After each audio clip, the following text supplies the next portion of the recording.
Hey, this is John Ridley. And this is Matt Carey, documentary editor at Deadline.com. Matt, you're well, I hope? Very well. Enjoying the summer. And I hope you are too. I know you're in Milwaukee as we speak. Yeah, great to be home. Great to be treated like a 13-year-old again, not have to worry about what's for dinner. Wisconsin in the summer is absolutely phenomenal. So I'm doing very well. Thank you, sir.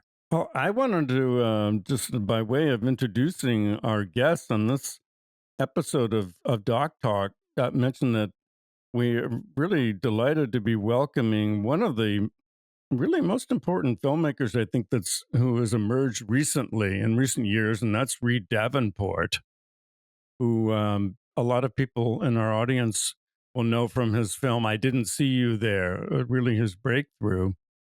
And he's back with a very, very special, quite powerful film, Life After. Yeah, one of the things about watching documentaries is obviously they're meant to make one think about subject. It's rare that a documentary really causes one to rethink many things. And this is a film that really made me rethink how I view life, the sanctity of life, quality of life, but also just rethink what it is to tell a story and to express things from, I'm going to say, the able gaze is completely different from what Reid does, which is truly express things from his gaze. I mean, where the camera is, how he sees life, how he literally navigates life. It's incredibly powerful, and it doesn't end there. I mean, he is a real documentary filmmaker and goes at a subject matter with a rigor and an insight that is second to none. It really is. This film, Life After, is now playing in New York at Film Forum, and will be playing in the future on it, what the producer of the film called eventized screenings. So sort of one day screenings, often accompanied with Q&As with Reid. So again, look for that in New York if you happen to be there. And it'll be coming to other places very soon, and definitely an awards contender. Yeah, absolutely. This is going to be high on my list of films. I'm sure it'll be high on yours as well. Here's our conversation with both the director of the film, Reid Davenport, as well as his producing partner, Colleen Cassingham, and their film is Life After. Here's our conversation. We want to welcome to the show today the director of the documentary Life After, Reid Davenport, and his producing partner, Colleen Cassingham. Welcome to the show, both of you. Thank you for having us. It's really an honor to be here. Well, look, I would say it's an honor to have you both here, and it's certainly an honor in terms of the work that you did. It's your film, Life After, is, I will say for myself, probably one of the most challenging docs that I've seen this year, and maybe ever, in the sense that there are a lot of docs that you will watch that maybe confirm certain things that you believe. There's certain docs that you will see that maybe make you think about things, but in a very theoretical sense.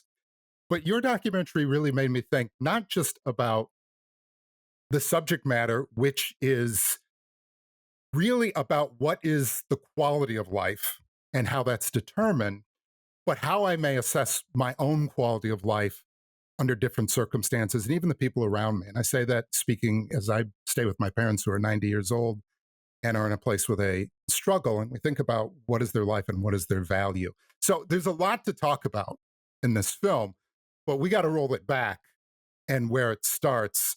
And really, I would love to start, Reid, with you as a filmmaker, because in this film, and in a previous film that you made, you really, and I don't want to say challenge the viewer, but I would say invite the viewer to literally see the world as you see the world on a daily basis. And part of directing is just where the camera goes. And when the camera is with you and what it is seeing, it's like my dad says sometimes, you ride in a car, it's different than driving a car. And riding with you, Reid, it really made me see the world as you and so many millions of people see the world. And it's different, the same, unique, beautiful, and challenging. So let's just start there, Reid, with you as a filmmaker and how you chose to show us your world. Yeah, I appreciate that. I think one that maybe seeing the world through my eyes is a bit novel and therefore kind of lends itself to cinema. But I think conversely, I want my point of view and the view of disabled people to be part of the fabric of what we see consistently. I really hope that my that my film, my point of view gets a little bit bored in 10 or 20 years, and we have to, find a new way to talk of the disabled experience. And it's also about framing disability as political. Yeah. Disabled people are a collective, marginalized group. It is not about individual bodies or individual diagnoses. It is about how society marginalizes all disabled people in similar ways. While making this film, I've been asked directly and indirectly whether I have ever considered killing myself. I resent it.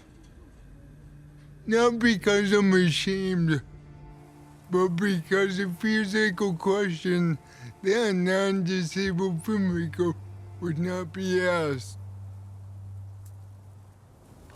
This film is not about suicide. It's about the phenomenon that leaves people desperate to find their place in the world that perpetually rejects them. One of the things that really strikes me, and you talk about seeing the world through your perspective, as someone who works in film and television, there are often times where I think, okay, well, let's make sure we're casting all kinds of people to be represented in front of the camera. And among that is certainly disabled individuals, right? But in seeing your film, I realized there's such a difference between seeing someone with disabilities or seeing someone outside of my experience. But it's the same, I'm seeing them from my eyes. And the difference of just seeing something from your perspective, it's just, you're like, oh, yeah, okay. Yeah. It's simple, but simply powerful. Yeah, and I would argue that historically, documentary has been acute foe to disabled people. The able-bodied, that gaze has permeated documentary since the dawn of documentary, similar to how it's permeated the gaze of Western people to Eastern societies or African societies that we saw through ethnography. I still think that we are seeing the disabled ethnography being accepted today, and I am proud to be part of a cohort that is trying to disrupt that narrative that keeps being told. Maybe we could also talk about how you set up the film, and it's really the thread throughout, beginning with the case of a woman named Elizabeth Bouvia, who in the early 1980s filed a lawsuit essentially requesting the right to die. She had cerebral palsy and had, as we see in the film, there were various reasons why she wanted to end her own life at that time. Elizabeth Bouvia is asking for help. Trapped in a useless body, she says she deserves the right to die quietly. And what was your purpose in being admitted to Riverside General Hospital? Ultimately, starve myself to death. It's really about Reid's investigation into what happened with Elizabeth Bouvier. We learned that she lost her lawsuit. She was essentially told, no, you have to keep on living. You cannot go to a hospital and have them aid you in dying. But Colleen, can you talk about that case and why it is so key to life after?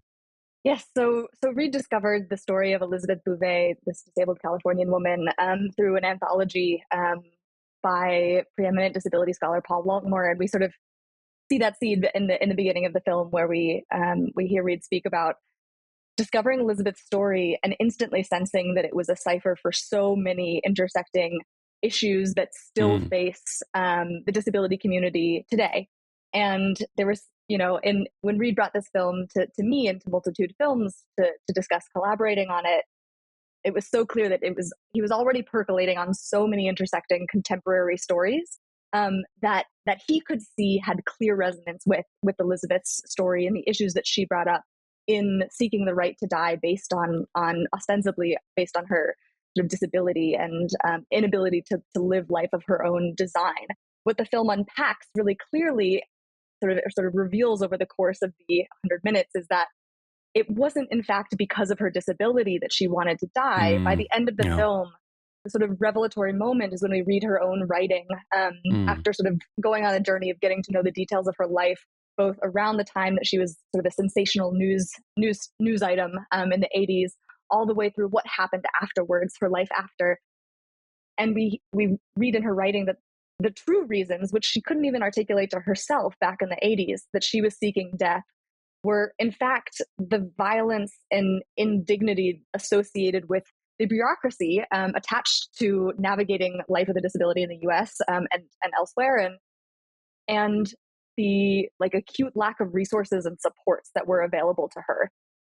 And those circumstances are still the case today. And the film sort of ricochets out into the present in a number of different ways, both in the US and in Canada, to look at not just the individuals whose lives are intersecting with the issue of assisted suicide, but also, the ways that more broadly disabled people die prematurely, whether through sort of the coercive pressures that lead them to quote unquote choose assisted dying in Canada, or more just as insidiously sort of the medical ableism and coercion that happens when living through things like legislated poverty, which is the system that we have today, where disabled folks are legislated into poverty. That is what the policy dictates. And so there are a whole host of factors why disabled folks die prematurely in our society. And it's not sort of what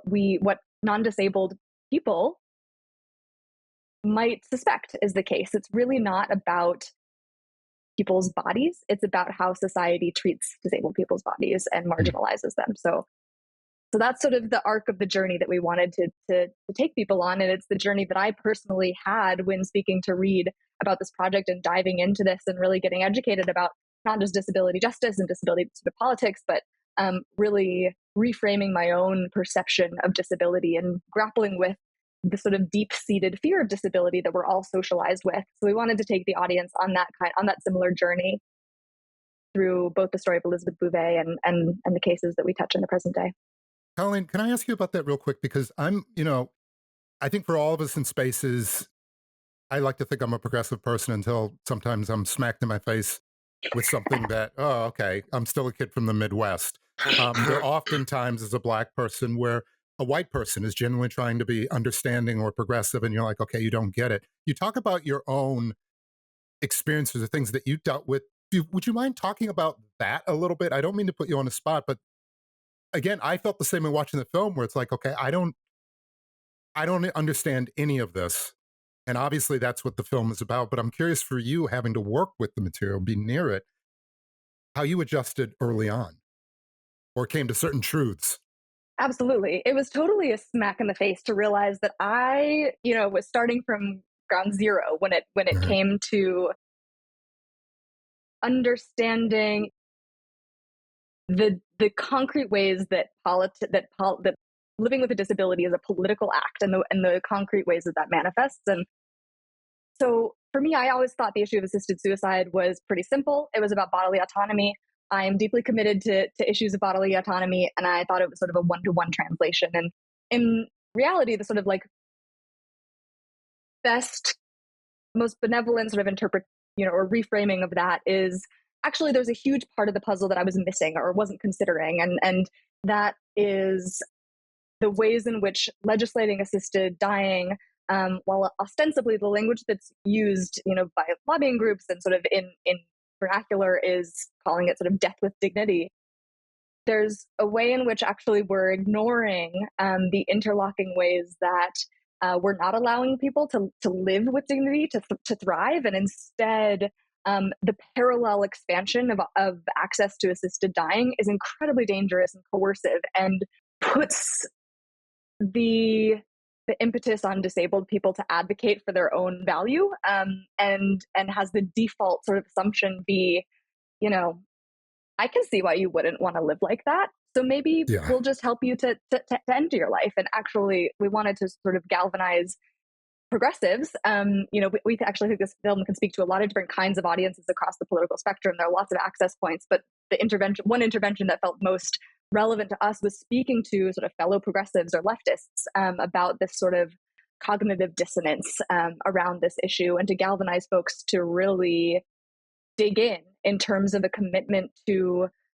resourcing and supporting the most vulnerable in our society. I don't have to mention, it goes without saying that we're in a political moment where there's a total divestment from that kind of mindset and infrastructure. And so it makes the themes and provocations at the heart of the film that more resonant, we hope.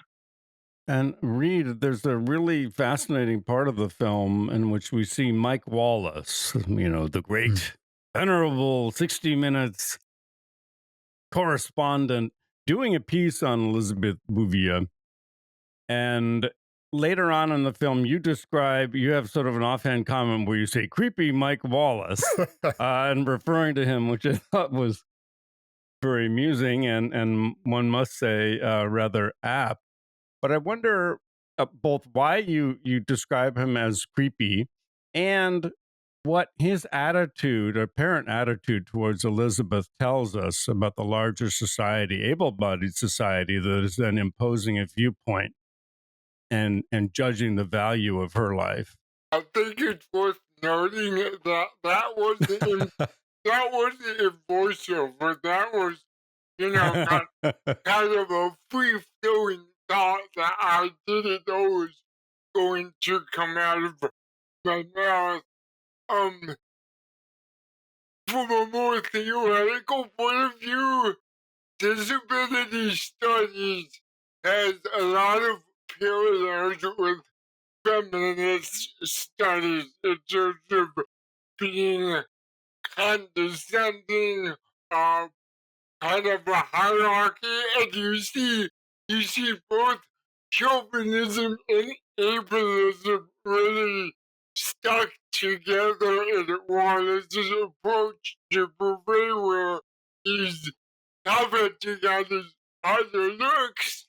He thinks he's being very flattering by kind of saying that he's attracted to her, and it's mind-boggling that it made it on national news. And I think there is the same sense of ableism that mirrors kind of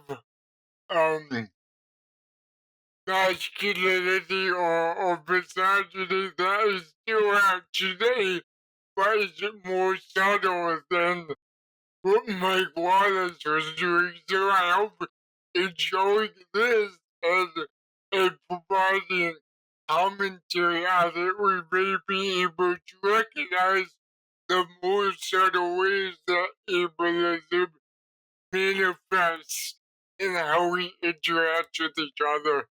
Reid, I would say the film goes beyond just ableism and feminism, but also deals with racism and racism in the medical space. There's an individual, a woman named Melissa Hickson, who was married to the love of her life, a gentleman, Michael Hickson, had a heart attack. And if I understand correctly, I wasn't sure whether he was in an accident when he was driving or whether it was the heart attack itself, but he had brain issues, had spinal issues. In his recovery, and this was right as COVID was hitting, the doctors seemed to treat him as lesser because of his disabilities that he had acquired in the accident, lesser in the point of view of his wife, Melissa, because he's Black.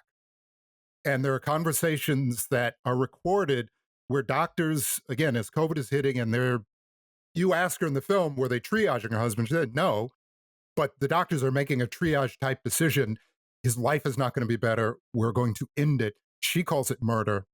And she says it's murder based on both his physical state as well as dismissing him as a person of color. And there's a moment, Colleen, in the film where you say, when Melissa files a lawsuit against the hospital, they drop the aspects that touch on racism.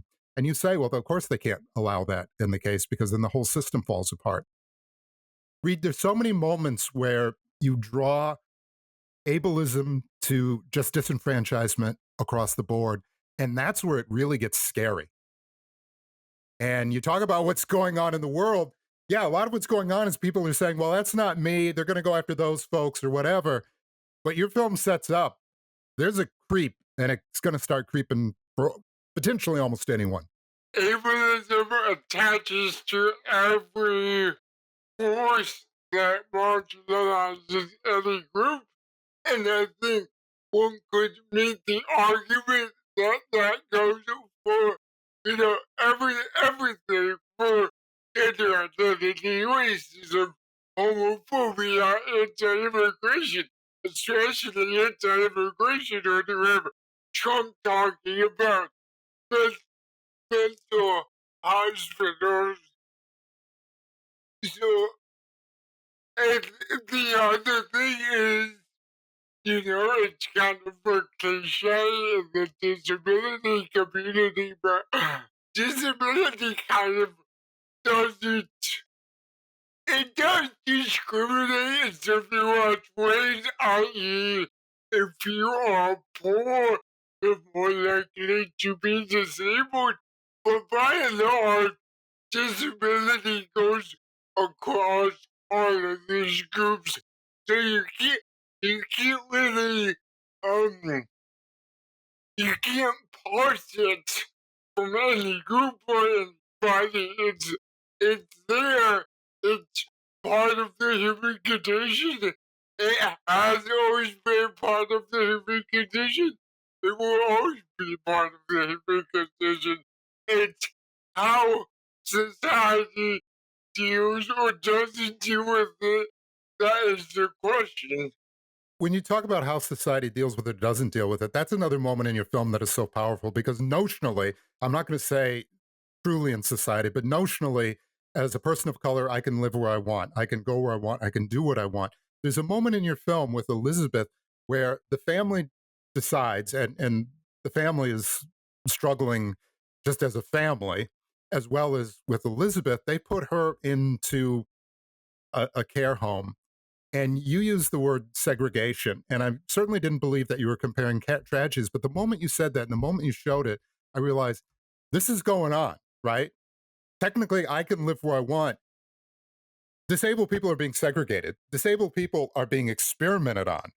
Disabled people, whether they have a voice or not, did not have a voice. The film, I can't lie to the audience. There are moments it gets frightening.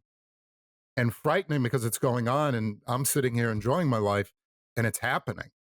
And I'm just curious for you going there, were you even shocked by it, or for you was like, yeah, okay, I don't think I was shocked by it. I think I had these notions in mind of what society is.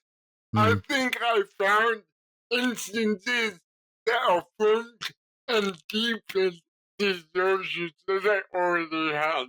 And Colleen, I think an important part of the film is sort of shifts north of the border to Canada.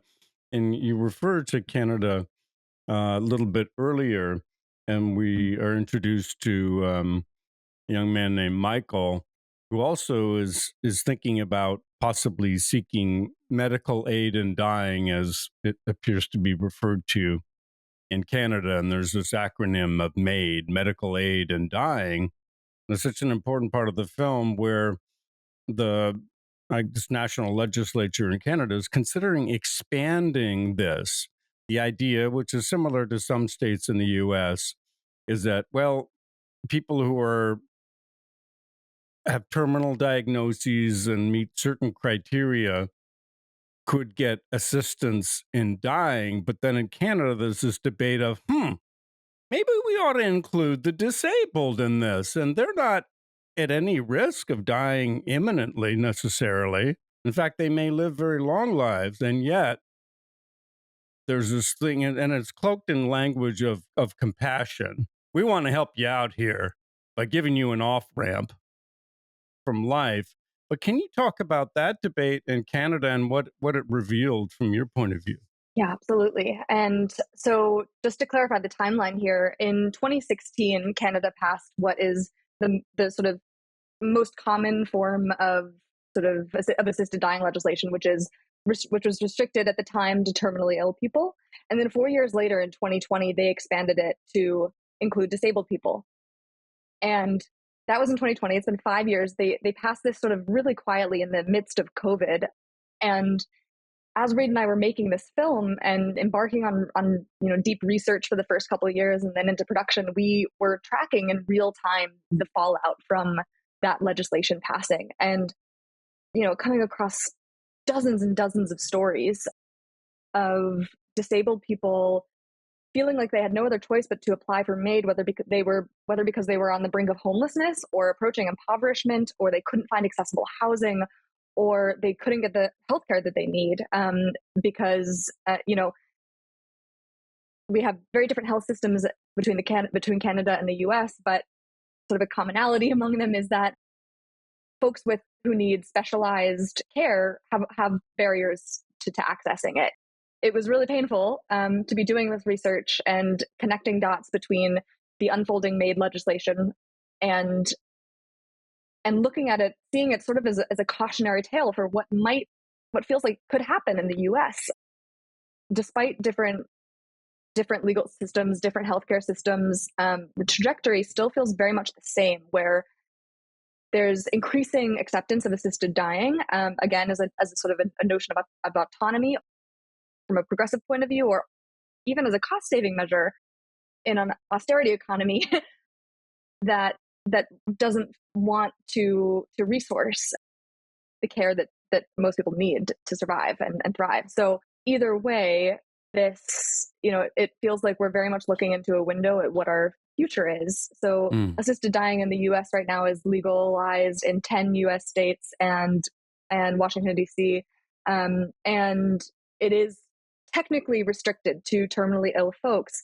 But one thing we learned and came across is, there's a study that came out of Oregon, which was the first state to legalize assisted suicide. And what they have found after, decades of research at this point is that among the top 5 reasons that people are requesting medical aid in dying, pain and suffering are not in those top 5 reasons. Those reasons that they give are intimately tied to disability and fear of disability. Things like fear of becoming a burden, loss of control, loss of bodily function. And it's our stigma around disability and our lack of infrastructure and care around disability, both cultural attitudes and systems, that are leading people to feel like death is better than being disabled. And so just all to say, like, even though the context of assisted dying in the US is such that it's legislated for terminally ill people, it's inextricable from disability and how disability operates in society, our perceptions of disability operate.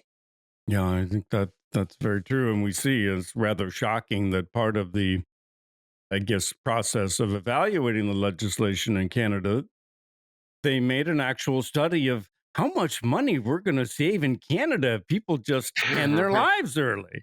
$147 million.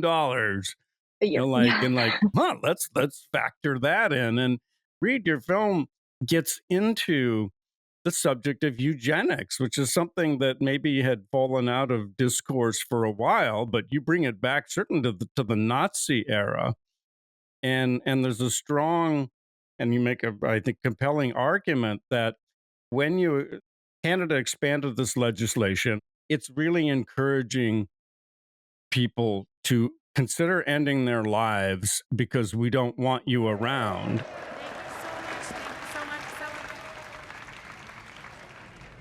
Do you think what is happening in Canada could happen in the US with these laws expand from terminal illness to include disability? That's my biggest fear.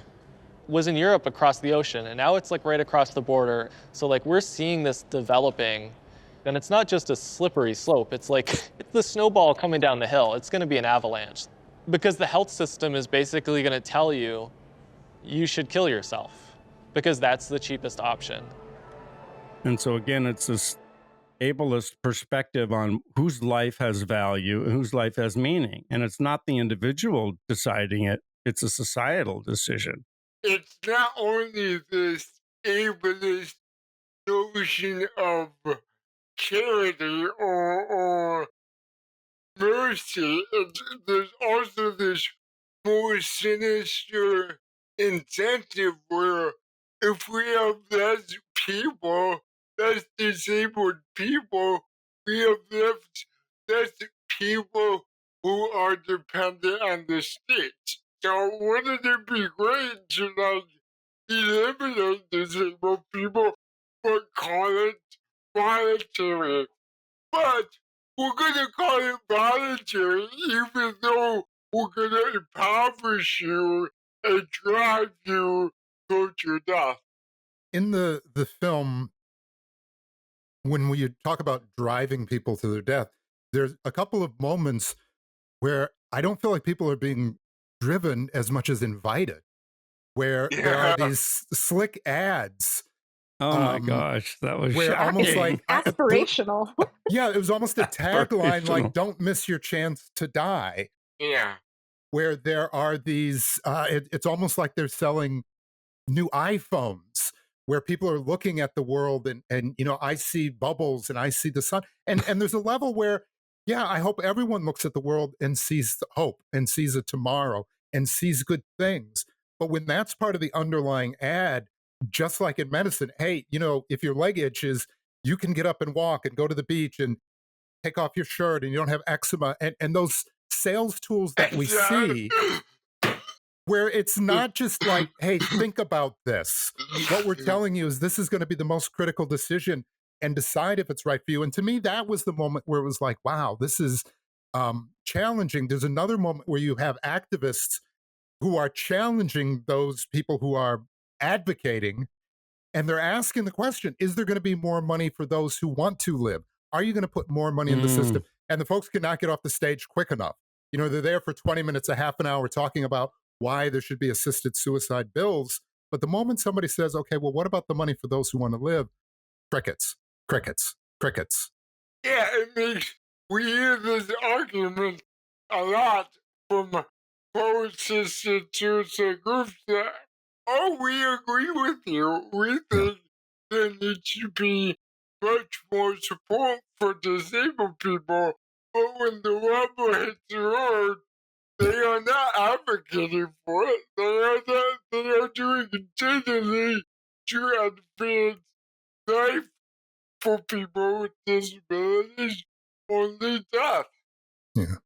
There's a moment in the film, Reid, that while you are part of much of this, there's a moment in particular that really struck me where you and Colleen are, I'm not sure where it was, but you're on a website filling out an application. So I'm not sure if it was Canada or somewhere here in the Yeah, US. it was Canada. Was in Canada Well, for but we were in the U.S. Yeah. we're in the Well. US, so you know, electronically reaching across borders. Yes. You're filling out an application for assisted suicide or MAID, as Matt says, as it's called up there. And it starts out, you know, it's kind of funny and you're answering questions. And you get to the end, and to me, the viewer, you were very affected. And it was no longer funny. It was no longer theoretical. Talk about, if you can, both that scene, and talk about, if you can, just that moment where it's no longer just a joke and you go through it and it's like, okay, what if you were not doing this as an exercise? Yeah, I've come to understand this not seen as a time as kind of a metaphorical time slip where it's like, you know, what if I didn't become a filmmaker? What if I didn't have the support? I could easily see myself. I'm not saying I would apply for me, but it was kind of the nomenclature that I encountered so much at the doctor's offices. It was so eerily familiar, but Mm. in this really dark way. Um, I was surrounded by a crew. I was with Colleen, but I still felt utterly alone. And Mm. like, I really wasn't expecting it. And yeah, it definitely shook me.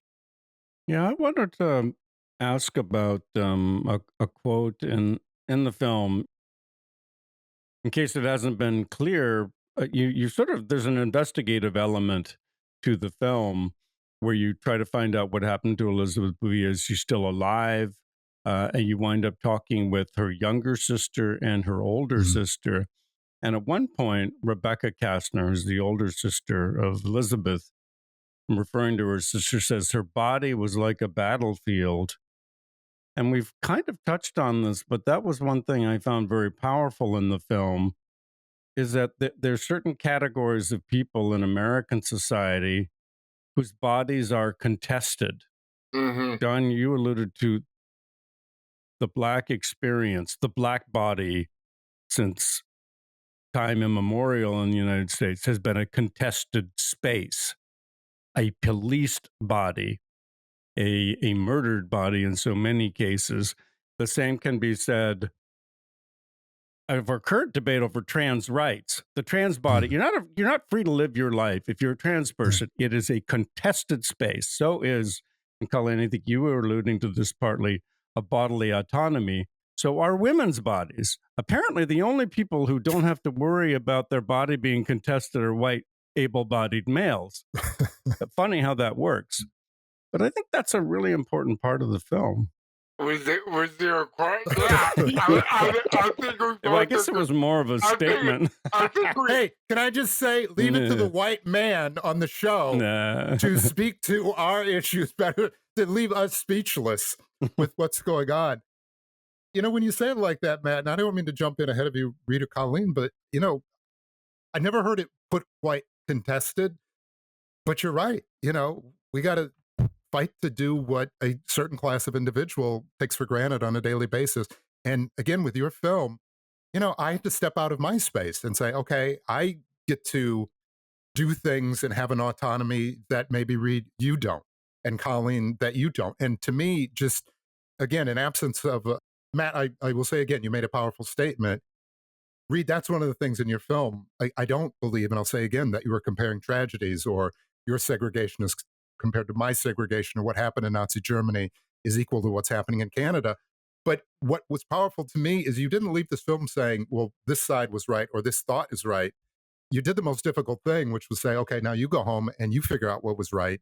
And I don't have an answer. And so when I start and say this is a really, really challenging film, the films I go, yeah, the war in Ukraine is wrong. It's bad. Oppression is bad. Racism is bad. I don't know how I feel coming out of this film. Mm. When you see, and let me just say this real quick, you see Elizabeth being forced fed. There is an officer in her room who will not let her take out her feeding tube. Do you know what I'm saying? What other person has a police officer in their room saying, eat your pudding, don't eat your pudding?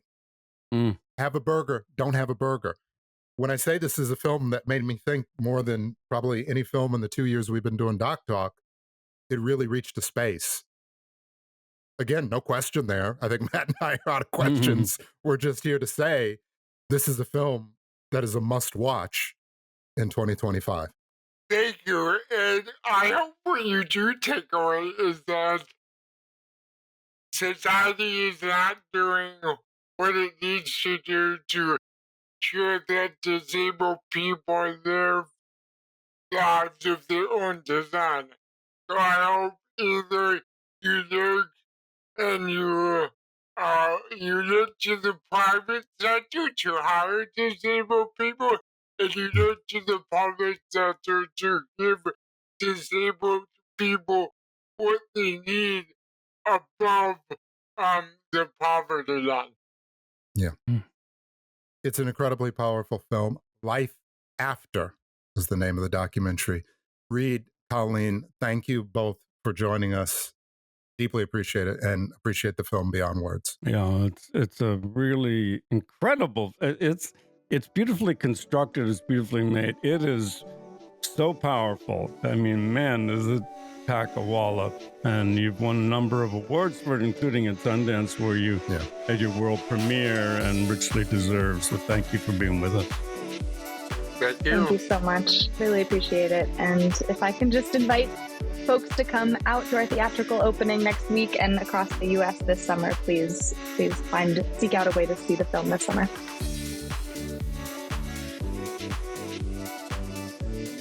Again, that was Reid Davenport, the director of Life After, and his producing partner, Colleen Cassingham. And I remember what I said, Matt, that film, it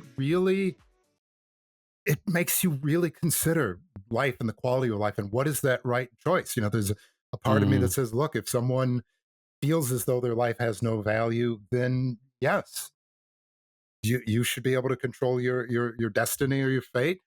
And then, as is in the film, an individual was accidentally given more time and his circumstances changed and he rethought of the value of his own life. So it's a complicated film, but all the more reason that it's necessary in terms of a documentary. It's a very impressive film, and I think definitely will be part of the awards conversation. You and our recent guest, Lauren Wissett, the critic and journalist, both spoke so highly of the film. At that point, I hadn't seen it, and I'm so glad I have, because I get it. This may be a first. I saw a film before Matt Carey. That may be a first. So I feel like all your good qualities, Matt, are starting to rub off me. You give me 3 or 4 more years, man, I'm going to turn into somebody. Well, there's a lot of terrain to cover. And speaking of, previous episodes of Doc Talk, I mean, it was very, very special to be able to focus on the restored version of Hearts of Darkness, the documentary about the making of Apocalypse Now. I mean, I loved that conversation with the only surviving co-director of the film, as well as one of the chief people at American Zoetrope. And you've been getting some reaction to the episode. Yeah, I joke sometimes on air, but Matt, I'm one of the hardest people to find. I genuinely like just to keep my head down and stay out of other people's business. But folks have been reaching out to me, and really, they loved the conversation. They were reminded of the film. Folks who have the DVD, who watched it. A lot of folks on the technical side, technical and creative. I think of editors who I'm going to say something that's going to get me in trouble. I really admire editors. I also admire you, DPs. I admire you, wardrobe designers. I admire all of you. But, in particular, editors, I think, don't get a lot of respect in the business. There's always that phrase, oh, it was saved in the editing. I think they're some of the most creative people. So when I have several editors reach out and really talk about the film, and when really you cool see, I think, Hearts of Darkness, we talked about the different versions of it, and the original cut, the theatrical cut, the redux, the final cut, and how those choices continue to inform a film. And it can really have a different life and a different meaning and a different expression just in terms of what goes here, what goes here. I know that sounds really fundamental, but it was amazing to have so many folks really, and again, I put this kind of on them. If they're going to really go to the effort to just say, hey, I really enjoyed that podcast, they really enjoyed it. And I think you and I loved the conversation. The folks that we spoke with loved being raconteurs and talking about the absolutely amazing Eleanor Coppola and what she put together. And again, seeing Francis Ford Coppola, I really, as I think about that podcast and I think about seeing that film again, I don't know that there's any other director. And listen, they were great. Oliver Stone and all of his amazing mania. I don't think he could have made that film. Mm. Michael Bay and all of his amazing mania certainly would have made a different version of that. And by the way, people malign Michael Bay, but his language of cinema endures. So say what you want, but you look at shots, Michael Bay shot that. So I really do believe Francis Ford Coppola was the only person who could have done Hearts of Darkness. Apocalypse Now, and seeing how it was constructed or deconstructed or arrived to in Hearts of Darkness, a filmmaker's apocalypse. I'm just appreciative that folks who listen to the podcast, they feel our enthusiasm, because that, to me, that's what I love about, joining with you and talking to folks, their enthusiasm, and it's really coming through. Yeah, as I said, Hearts of Darkness, I think, is one of the greatest documentaries of all time. And it was just wonderful to kind of revel in memories of Apocalypse Now, which is just such, there aren't really words for this titanic achievement. And I guess maybe parenthetically, I'm so struck by the fact that here's a filmmaker who's inspired by a work of great literature, Heart of Darkness by Joseph Conrad. And it's like, these days they're making movies about, taken from video games and taken from, cereal boxes or something. I guess that's next. Matt, listen, the Hot Wheels movie is going to be great. Hot Wheels. The Hot Wheels movie is going to be great. Listen, Barbie was a terrific film, so who knows? But yes, I don't want to paint with too broad I would a brush. agree. Where we go and some of the choices we make are certainly different than they were back in the day. But again, for folks who have not seen Hearts of Darkness, watch it, because films cannot be made that way. In some regards, they should not be made that way. But and I will also say, hey, real quick, for folks who, there's this new thing, it's called YouTube. You can jump on that, and the young people are putting all kinds of things up there.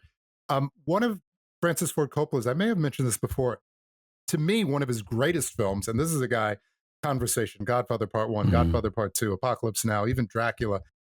I don't mean even, it's remarkable, the artistry that went into one of his more, quote unquote, mainstream films. But one of my favorite films from Mr. Coppola is Rain People. And it is amazing. And it's amazing because you see an artist who has, it's an indie film, tiny, produced by George Lucas, but it's expansive in the filmmaking quality and using sound and using ambient and using all these tools that I find some folks at studios don't want you to use anymore. But if you jump on YouTube, there's a filmmaker's diary, and I'm not sure who was shooting it, but it is the prequel to Hearts of Darkness, because you see Francis Ford Coppola and George Lucas, again, making films. I believe it was 1968.